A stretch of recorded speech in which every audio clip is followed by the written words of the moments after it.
Bonsoir, ici le conteur. Ce soir, je t'emmène dans l'un des récits les plus célèbres de l'histoire moderne, mais raconté autrement. Loin du fracas, loin des cris, juste toi, ta respiration et ma voix. Ferme doucement les yeux, laisse-toi porter, laisse le bruit du monde s'éloigner. Tu es sur le pont d'un navire immense, glissant lentement sur l'océan.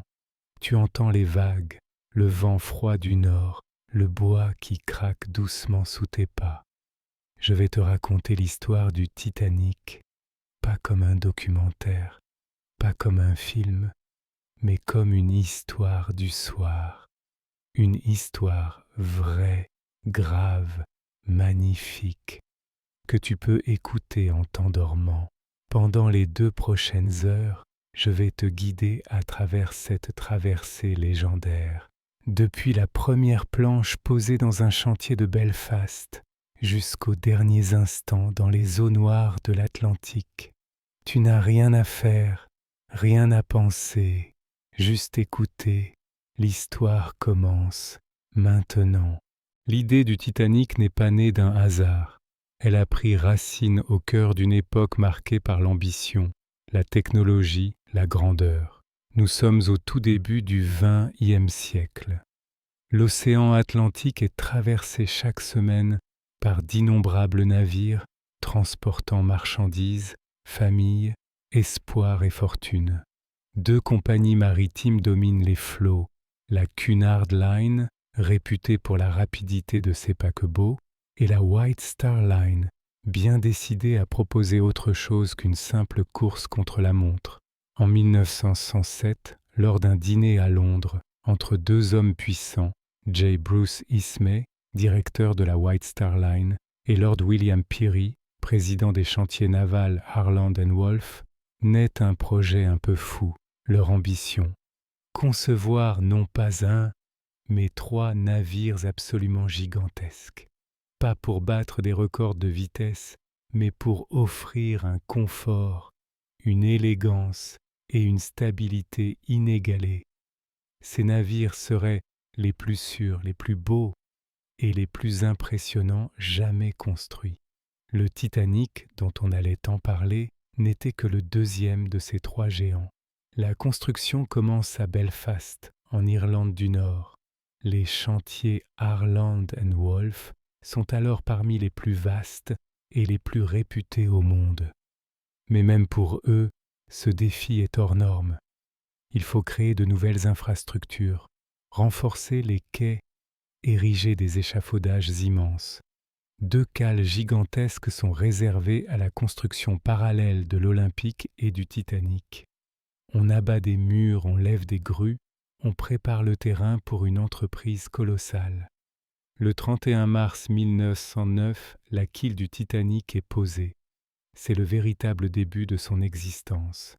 Il ne s'agit encore que de pièces d'acier, de boulons, de rivets, de plans dessinés à l'encre noire. Mais pour les milliers d'ouvriers qui y participent, ce chantier devient un quotidien, une fierté, parfois une obsession.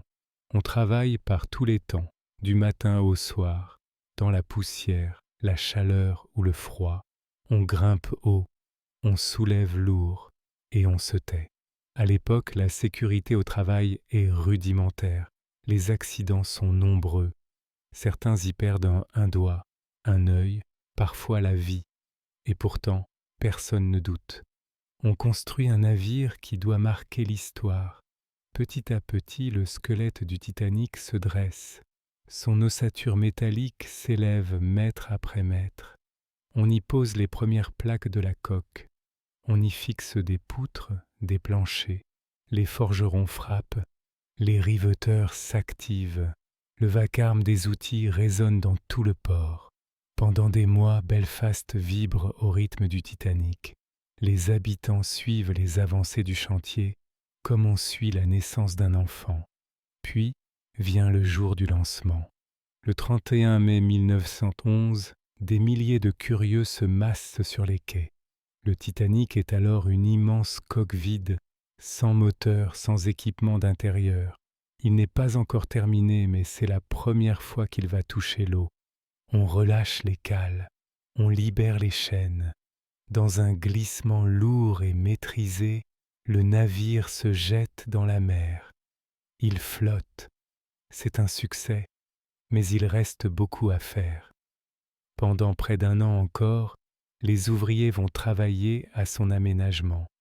On installe les moteurs, on connecte les chaudières, on prépare les cabines, on monte les escaliers, on cloue les moquettes, on accroche les lustres. Chaque détail est pensé, mesuré, ajusté. L'architecte principal, Thomas Andrews, supervise tout. Il vit pratiquement à bord, surveillant les moindres finitions. Le Titanic est pensé comme une œuvre d'art.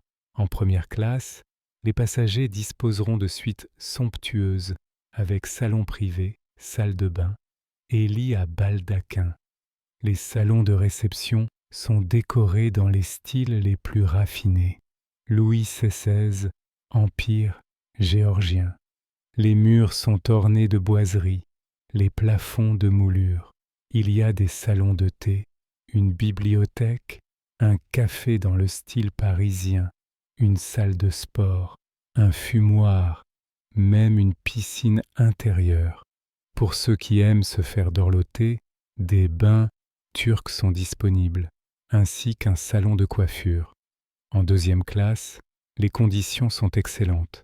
Les cabines sont confortables, lumineuses. On y trouve des salons calmes, une salle de musique, des ponts de promenade. Pour de nombreux passagers, c'est une expérience de luxe. Enfin, en troisième classe, longtemps négligée sur d'autres navires, le Titanic propose des installations bien supérieures à la moyenne. Des cabines fermées, des salles communes, 3 repas chauds par jour. Les passagers y sont logés par famille ou par genre, dans des conditions honnêtes, humaines. Le Titanic ne se contente pas d'être beau, il est conçu pour être fort. Sa coque est divisée en 16 compartiments étanches. En cas d'avarie, les portes peuvent se refermer automatiquement, empêchant l'eau de se répandre dans tout le navire. Cette ingénierie sophistiquée nourrit la légende. Le Titanic serait insubmersible. Le mot circule dans les journaux, dans les couloirs, dans les conversations. On le dit à demi-mot, comme une promesse, presque une prière. Le 2 avril 1912, le Titanic quitte enfin Belfast pour ses essais en mer. Il navigue pendant plusieurs heures dans les eaux froides de la mer d'Irlande. Les tests sont concluants. La vitesse est stable. La maniabilité est bonne. Les ingénieurs sont satisfaits. À bord, le capitaine Edward John Smith prend ses marques. Il connaît la mer, il a dirigé de nombreux navires. Mais celui-ci est particulier. Il sait que ce sera son dernier voyage. Il le veut parfait. Le Titanic arrive à Southampton dans les jours qui suivent. Le port est prêt. Les passagers sont attendus. Le personnel de bord embarque. Tout le monde s'active, nettoie, installe, vérifie. L'effervescence est palpable. Le 10 avril 1912, sous un ciel gris, les passagers montent à bord. Certains sourient, d'autres pleurent. Des familles entières s'embrassent sur le quai. Des valises roulent sur les planches. Des enfants courent insouciants. Il y a de tout à bord du Titanic, des aristocrates, des industriels, des artistes, des missionnaires, des commerçants, des mères avec leurs enfants, des jeunes hommes en quête de travail, des personnes seules, des couples, des rêves. À midi, les amarres sont larguées. Le Titanic quitte Southampton dans une élégance presque irréelle. Mais à peine sorti du port, un incident. La proximité du navire provoque un effet d'aspiration si fort qu'un autre paquebot, le New York, se détache de ses amarres et dérive vers lui. La collision est évitée de peu. Une manœuvre d'urgence, un remorqueur rapide, et tout rentre dans l'ordre. Sur les ponts, certains passagers échangent des regards inquiets, d'autres rient. L'aventure commence. Le Titanic fait escale à Cherbourg, en France, dans la soirée, puis, le lendemain, à Queenstown, en Irlande. À chaque arrêt, des passagers montent, d'autres descendent. Le navire se remplit peu à peu, la cale aussi. On y charge du courrier, des marchandises, des sacs postaux. Mais ce qui compte le plus, ce sont les histoires, les destins, les trajectoires humaines qui embarquent ce jour-là. Le 11 avril 1912, dans l'après-midi, le Titanic lève l'ancre une dernière fois. Il quitte les côtes irlandaises et se lance vers l'océan. Devant lui, l'Atlantique. Derrière, l'Europe, les souvenirs, les attaches. À bord, tout semble paisible. La mer est calme. Le ciel est dégagé. Le Titanic avance dans la lumière dorée du soir, majestueux, immense, sûr de lui. Mais personne ne sait encore ce qui attend ce navire, ni combien de temps il lui reste. Le Titanic avait quitté les côtes irlandaises depuis quelques heures seulement. À l'arrière du navire, des passagers s'étaient attardés, regardant les terres s'éloigner doucement, comme des ombres au loin. L'odeur de l'iode, le cri des mouettes, les voiles des petits bateaux disparaissaient peu à peu dans la brume. Devant eux, il n'y avait plus rien, rien qu'un horizon immense et un océan sans fin. À bord, la vie s'organisait. Chaque passager prenait peu à peu ses marques. Les enfants couraient dans les couloirs, émerveillés par la grandeur du navire. Les adultes exploraient les ponts, découvraient les salons, saluaient les membres d'équipage, échangeaient leurs impressions sur les cabines, les services, les menus. Le Titanic n'était pas seulement un paquebot, c'était un monde flottant au milieu de nulle part. Le 12 avril, la mer était d'un calme presque inquiétant. Pas une vague, pas un frisson. Les reflets du soleil sur l'eau formaient une mosaïque d'argent. Le ciel sans nuages baignait les ponts d'une lumière douce et paisible. Certains passagers disaient même qu'ils oubliaient être sur un bateau. Aucun roulis, aucun bruit autre que celui du vent, et au loin, la rumeur régulière des machines. Les journées passaient avec lenteur. Le Titanic était si grand qu'on pouvait s'y perdre. Il fallait parfois plusieurs jours à certains passagers pour découvrir tous les recoins du navire. Les promenades sur le pont étaient un plaisir quotidien, surtout pour ceux en première classe. Les dames, vêtues de longues robes, protégées du vent par des manteaux élégants, se tenaient droites, bras croisés derrière le dos, regardant l'océan avec une distance presque poétique. Les hommes, eux, fumaient le cigare en discutant de politique, d'économie ou des dernières nouvelles venues d'Europe. En deuxième classe, on profitait d'un confort inattendu. Les cabines étaient spacieuses, les salons paisibles. Les familles prenaient leur repas à heures fixes, se retrouvaient pour des jeux de société, des lectures ou des discussions animées. Pour beaucoup, cette traversée représentait un moment rare de calme, de transition, un sas entre deux vies. En troisième classe, l'ambiance était plus simple, mais aussi plus vivante. On chantait, on dansait parfois, dans les couloirs ou dans les salles communes. Les passagers venaient d'Irlande, de Suède, de Norvège, d'Italie, d'Europe de l'Est. Certains ne parlaient pas un mot d'anglais, mais le langage des regards, des sourires et des gestes suffisait. On partageait du pain, des histoires, des espoirs. Pour ces familles modestes, cette traversée représentait un passage presque sacré vers une vie meilleure. Le Titanic glissait sur l'océan comme un rêve. Le 13 avril, toujours pas de vent, toujours pas de vagues. Les passagers dormaient bien. Les repas étaient copieux. On servait du saumon, du filet mignon, des légumes frais, du vin français. L'orchestre jouait à l'heure du thé. La musique flottait dans les couloirs, s'échappait des salons, suivait les passants jusque dans les escaliers. On aurait pu croire à un hôtel de luxe, à un château suspendu sur l'eau, et pourtant, une tension discrète commençait à s'installer, pas chez les passagers, non, Mais dans la cabine radio, deux hommes, Jack Phillips et Harold Bride, s'occupaient des communications sans fil. Grâce au système Marconi, le Titanic pouvait recevoir et envoyer des messages à travers l'Atlantique. Les passagers en profitaient pour transmettre des nouvelles à leurs proches. Mais ce soir-là, les messages qui arrivaient n'étaient pas ordinaires.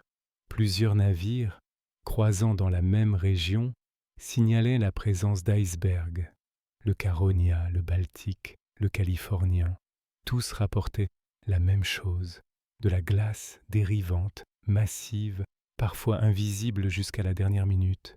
Ces messages, souvent transmis à la passerelle, étaient lus, notés, mais le Titanic continuait sa route, à pleine vitesse. Le dimanche 14 avril, tout paraissait pourtant encore parfait. Le ciel était limpide, sans nuages, l'air un peu plus frais. Le soleil s'était levé avec douceur. On aurait cru une journée d'été calme et joyeuse. Ce matin-là, le capitaine Smith avait été vu en grande conversation avec Thomas Andrews, l'architecte du navire. Tous deux semblaient confiants. Le Titanic avançait vite mais sans forcer. Les chaudières ne fonctionnaient même pas toutes à pleine capacité. Les machines répondaient parfaitement. Et la mer était toujours aussi plate. Dans l'après-midi, un service religieux était organisé dans le salon de deuxième classe. On y chantait des psaumes, on lisait des passages bibliques. Certains passagers, croyants ou non, y assistaient avec respect. D'autres, en première classe, profitaient de la musique dans le salon à dôme ou de quelques pas sur le pont. Les enfants jouaient au cerceau ou aux cartes, riant sous les regards indulgents des passants. Dans la soirée, les tables étaient dressées pour le dîner. En première classe, c'était une cérémonie. Robe longue, gants blancs, cravate stricte. On servait du canard, du veau, des légumes rares. Les conversations tournaient autour des galas new-yorkais à venir, des dernières nouvelles de Londres, de la beauté du navire. Plus bas, en troisième classe, on partageait un ragoût, du pain, des pommes de terre. On discutait de l'Amérique, de ce qu'on y ferait, des villes qu'on visiterait. Le voyage touchait bientôt à sa moitié, et les rêves se faisaient plus précis. Mais ce soir-là, dans la cabine radio, les messages d'alerte se faisaient plus nombreux. À 19h, le navire Mesaba envoyait un télégramme clair. Plusieurs icebergs aperçus, droit dans la trajectoire du Titanic. Phillips débordé le reçut, mais il ne fut pas transmis à la passerelle. À 21h, le Californien envoie un autre message, des glaces partout. Il s'est arrêté. Mais quand le télégraphiste contacte le Titanic, Phillips, agacé, lui répond sèchement. Il travaille sur des messages privés pour les passagers. Il demande qu'on le laisse tranquille. À 22h30, les vigies montent à leur poste, tout en haut du mât. Frederick Fleet et Reginald Lee. Il fait froid, très froid. Le vent est coupant. Il n'y a pas de lune. Et chose étrange, la mer est d'un calme absolu. Pas une vague, pas un frémissement. Une mer d'huile, comme disent les marins. Un silence presque irréel. Les vigies scrutent l'horizon, mais ils n'ont pas de jumelles. Celles-ci ont été oubliées à Southampton. On regarde donc à l'œil nu, dans l'obscurité. La proue fend les flots. Le Titanic file à 22 nœuds. En bas, les derniers passagers se retirent dans leur cabine. Certains lisent un peu avant de dormir. D'autres écrivent une dernière lettre. On ferme les valises. On éteint les lampes. Le silence se fait peu à peu. L'unique bande sonore est celle, douce et constante, du moteur. Puis, à 23h40, tout bascule. Dans le ciel noir devant les vigies, une masse surgit, une forme sombre, étrange, immobile, un bloc, une montagne, un iceberg. Fleet sonne immédiatement la cloche, 3 coups. Il décroche le téléphone de la une. Iceberg droit devant. Sur la passerelle, Le premier officier Murdoch réagit aussitôt. Il ordonne de virer. Machine arrière toute. La barre est tournée à fond. Le Titanic commence à tourner, lentement. Mais il est trop proche et trop grand. Quelques secondes plus tard, le flanc tribord du Titanic frotte contre la glace. Un bruit long, comme un râle métallique. Certains passagers ne ressentent rien, d'autres un léger frisson. Dans les cabines, quelques verres vibrent. Dans les couloirs, on se regarde, puis on se recouche. Mais dans les profondeurs du navire, l'eau s'engouffre. La coque a été déchirée. Pas de trou béant, mais une série de fentes sur plusieurs dizaines de mètres. L'eau entre dans 6 compartiments, et le Titanic ne peut flotter que si 4 compartiments sont inondés, pas plus. Sur la passerelle, le capitaine Smith est réveillé. Il monte, échange avec Andrews, on inspecte, on calcule, on comprend. Le Titanic va couler, mais à ce moment-là, peu de gens le savent encore.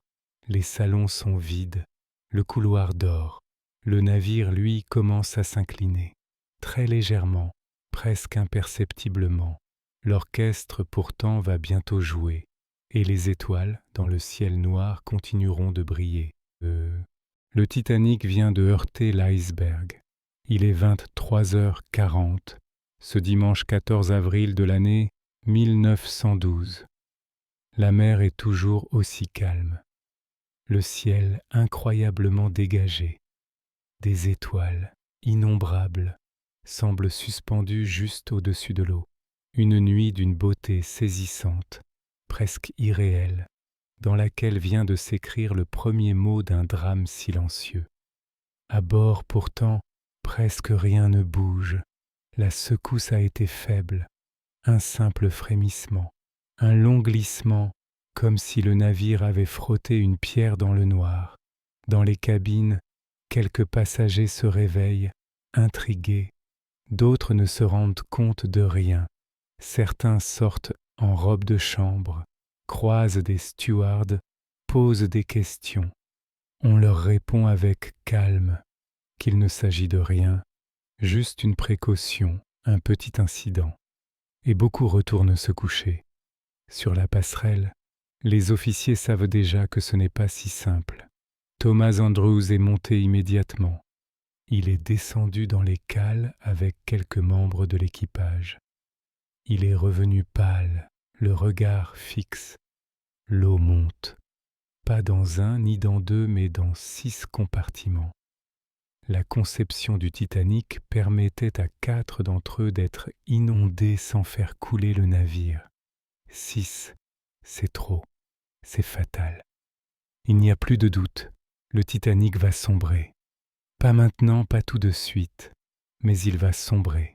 Le capitaine Edward John Smith comprend. Il ordonne que les canaux de sauvetage soient préparés. Il donne l'ordre d'envoyer un appel de détresse. Immédiatement, l'équipage s'active. Mais il n'y a pas assez de canaux. À cette époque, la loi maritime ne prévoit pas de canaux pour tous. On juge les navires modernes trop sûrs. Les secours, dit-on, arriveront toujours à temps. Le Titanic transporte 20 canaux. Il en faudrait le double. Pendant que les marins découvrent les embarcations, que les cordes grincent dans le froid, la plupart des passagers n'ont toujours pas conscience de la gravité de la situation. En première classe, on hésite. Pourquoi quitter un navire aussi stable? Les salons sont encore éclairés, l'orchestre joue, le bois est chaud, l'air est sec. Dehors, il fait froid, très froid. En troisième classe, les nouvelles circulent mal. Certains passagers n'ont pas été réveillés, d'autres sont bloqués par des portes, tenues fermées pour des raisons de sécurité ou de contrôle sanitaire. Peu à peu, l'équipage descend, tape aux portes, réveille les familles. On parle vite, on rassure, mais l'angoisse s'installe, comme un courant froid qu'on sent dans le dos. Minuit 20, le premier canot est mis à l'eau. Il est à moitié vide. On ne force pas encore. Les femmes refusent parfois de partir sans leur mari. Les marins eux-mêmes n'insistent pas trop. Ils pensent qu'on va rester à flot, qu'un autre navire viendra. Alors on laisse filer un canot de 65 places avec moins de 30 personnes à bord. Le calme est total. Mais en bas, dans les cales, l'eau progresse. Elle remplit les compartiments comme des verres qui débordent. Les chaudières s'éteignent les unes après les autres. La salle des machines, lentement, devient un piège. Et pourtant, des hommes y travaillent encore. Ils maintiennent la lumière, l'électricité. Ils savent qu'ils n'ont plus de chance. Mais ils restent pour les autres, pour les passagers, pour l'honneur. Sur le pont, le capitaine va et vient. Il vérifie les opérations. Il parle peu. Il regarde souvent l'eau. Il sait. Thomas Andrews, lui aussi, se déplace dans les salons. Il rassure. Il donne des conseils. Il aide les femmes à mettre leur gilet de sauvetage. Un steward le voit ramasser des coussins pour caler des passagères dans un canot. Il ne monte pas. Il continue à aider. Jusqu'au bout. Minuit 45. La proue est sous l'eau. La pente est encore douce, mais perceptible. Certains glissent en marchant. D'autres hésitent à s'asseoir. L'air est de plus en plus froid. L'humidité mord les joues, les doigts. Les canots se succèdent. Certains sont calmes, d'autres chaotiques. Un homme essaie de sauter dans un canot déjà descendu. Il rate, tombe à la mer. Une femme crie. Un officier tire en l'air. L'ordre reste globalement maintenu, mais la peur grandit. À 1 heure du matin, l'orchestre joue encore.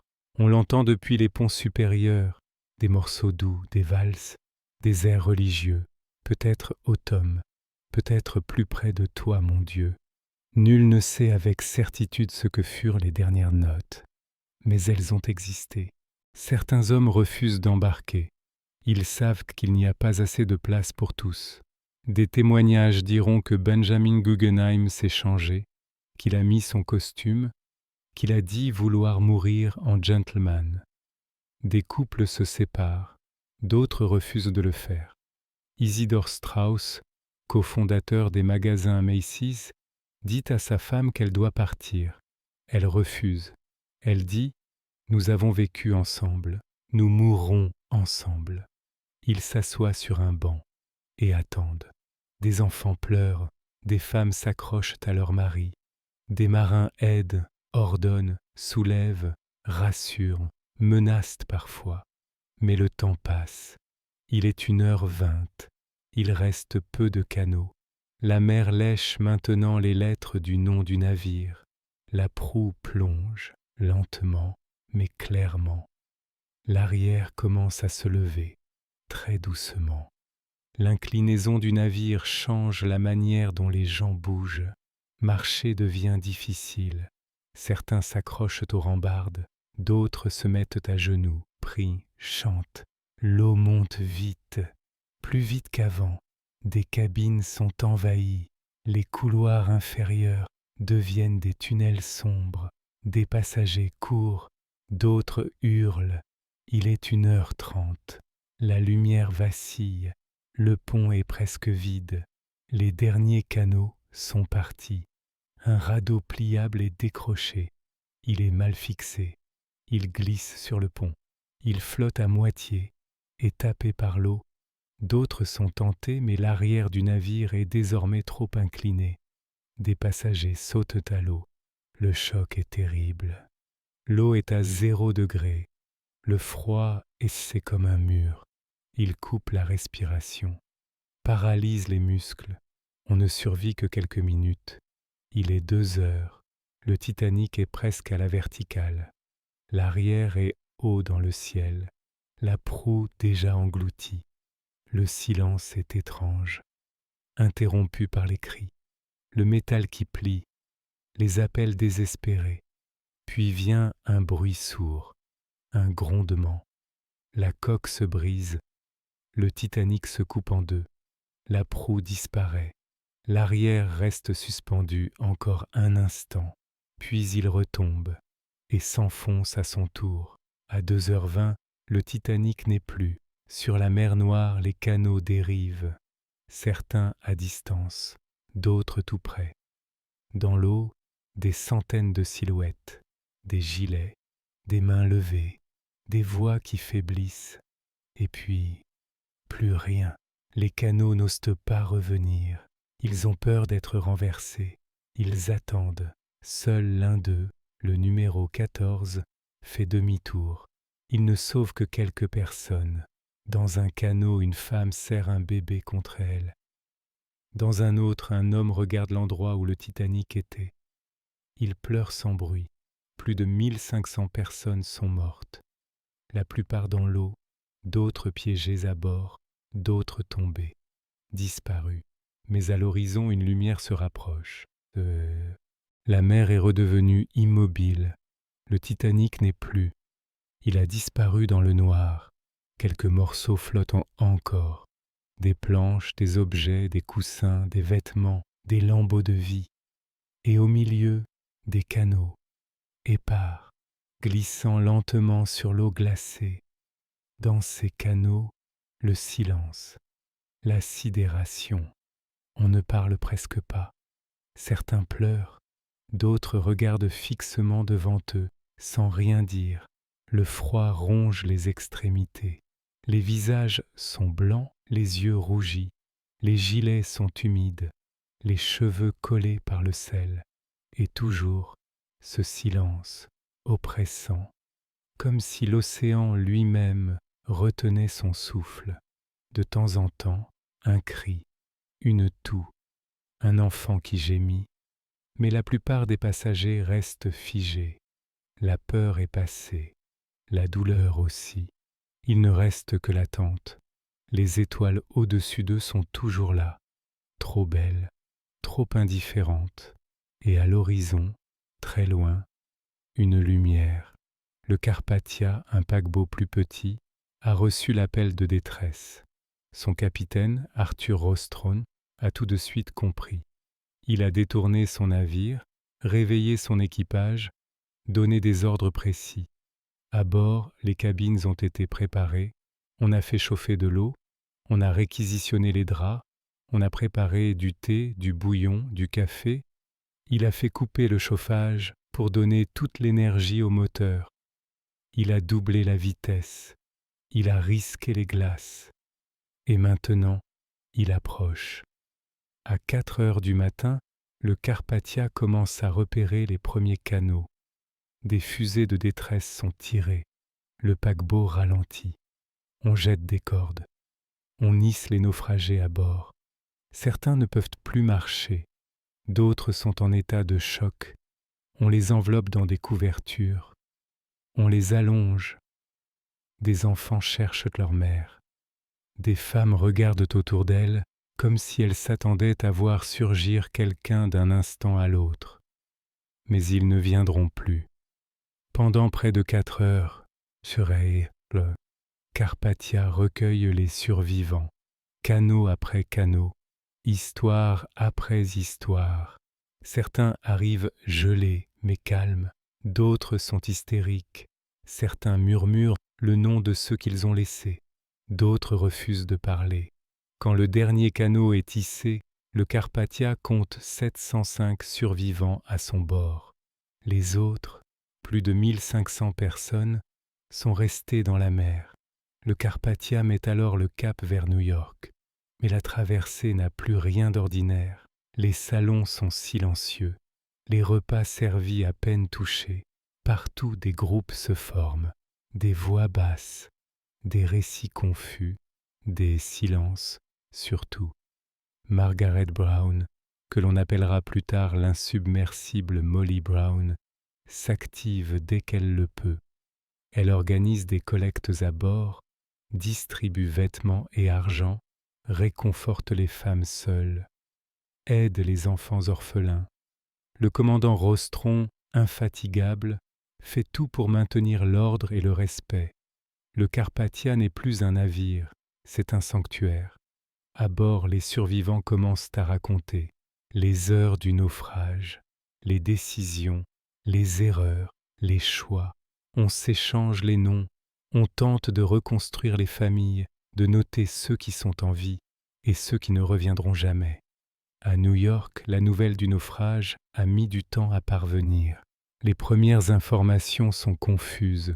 Certains journaux annoncent que le Titanic a été remorqué. D'autres disent qu'il y a eu une collision, mais sans faire de victimes. Puis la vérité éclate.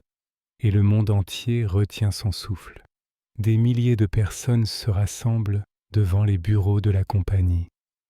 On exige des listes, des noms, des réponses.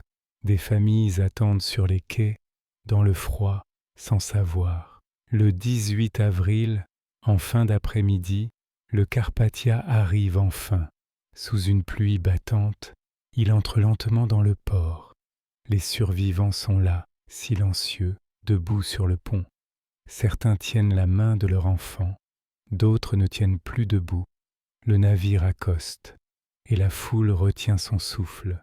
On descend les passagers un à un. Certains retrouvent des proches, d'autres, personne. Les journalistes sont partout, les flashs crépitent, les micros tendus, mais la douleur est trop vive, trop fraîche. On veut du calme, du respect, du silence. Dans les jours qui suivent, 2 enquêtes sont ouvertes. L'une aux États-Unis, dirigée par le sénateur William Holden Smith. L'autre en Grande-Bretagne, présidée par Lord Mersey. Des dizaines de témoignages sont recueillis. Officiers, membres d'équipage, passagers, télégraphistes. On veut comprendre comment un navire réputé insubmersible a-t-il pu sombrer lors de sa toute première traversée. Les enquêteurs découvrent des choses, des messages d'alerte ignorés, une vitesse excessive malgré les glaces, des jumelles manquantes à la vigie, un nombre insuffisant de canots et surtout un excès de confiance. On découvre aussi l'héroïsme, des marins restés à leur poste jusqu'à la fin, des femmes ayant donné leur place, des officiers ayant tenté l'impossible, et des passagers dont la dignité a marqué les esprits. Les conclusions sont claires, des lois sont changées. Désormais, chaque navire devra disposer de canaux pour tous. Les communications radio devront rester ouvertes 24 heures sur 24. Un service international de surveillance des glaces sera mis en place, mais rien ne ramènera les morts. Pendant des mois, puis des années, les journaux racontent. Les artistes écrivent, peignent, composent. Le Titanic devient un mythe, une tragédie, une leçon. Certains parlent d'arrogance, d'orgueil. D'autres ne voient que la fatalité. Les survivants, eux, reprennent leur vie tant bien que mal. Certains restent marqués à jamais. D'autres choisissent le silence. Certains racontent encore et encore. D'autres ne parleront plus jamais de cette nuit. Les corps repêchés sont transportés à Halifax, au Canada. Certains sont identifiés, d'autres jamais. Des tombes sont creusées, des cercueils posés en rang, et sur certaines pierres, juste un numéro. À Belfast, là où le navire est né, le silence aussi. Les ouvriers ont perdu un peu de fierté. Ils avaient construit un géant, et ce géant a coulé. Les décennies passent, mais le Titanic reste dans les esprits. En 1985, après des années de recherche, l'épave est retrouvée par Robert Ballard au fond de l'Atlantique Nord, près de 3800 mètres de profondeur. Le navire repose là, brisé en deux, la proue encore reconnaissable, majestueuse malgré les années, l'arrière disloqué, éparpillé autour des objets, des chaussures, des assiettes, des poupées, tout ce que la mer a gardé. Des expéditions sont organisées, des images capturées, mais l'épave se détériore. Lentement, les bactéries la rongent, et un jour, il n'en restera plus rien. En 1997, un film relance l'histoire. Le monde entier redécouvre le Titanic. Mais bien avant cela, l'histoire touchait déjà. Elle parlait de choix, de destin, d'humanité. Le Titanic, ce n'est pas seulement un navire, c'est une idée, celle que la technologie ne peut pas tout, que l'homme, aussi puissant soit-il, reste fragile. Et c'est aussi une mémoire, celle de plus de 1500 vies perdues dans le froid d'une nuit d'avril. Aujourd'hui encore, on en parle.